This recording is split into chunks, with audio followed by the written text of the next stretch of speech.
الله العظيم الكريم الذي لا إله إلا هو الحي القيوم. استغفر الله العظيم الكريم الذي لا إله إلا هو الحي القيوم.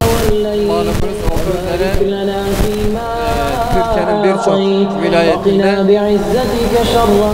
büyük bir deprem felaketi yaşandı. Gerçekten asrın felaketi olarak tanımlanan bu felaket birçok insanımızın hayatını kaybetmesine sebep oldu. Vefat edenlere Cenab-ı Allah rahmetiyle muamele etsin. Geride kalanlara Cenab-ı Allah sabr-ı cemiller ihsan etsin.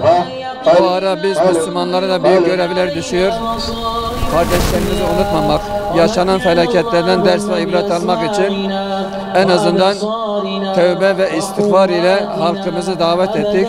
Gerçekten fesat ve kötülüğü yaygınlaştırmaya çalışanlar var. Onların bulunduğu bir ortamda yaşıyoruz. Bu etkinlikte amacımız bu yalvarma, yakarma, istiğfar şuurunu yaygınlaştırmak. İnşallah Cenab-ı Allah bunu hayırlara vesile kılacaktır. 6 Şubat'ta memleketimiz ciddi bir depremle sarsıldı. On binlerce can kaybı oldu, vefat edenler oldu, yaralanan oldu, hastanede tedavi olanlar oldu.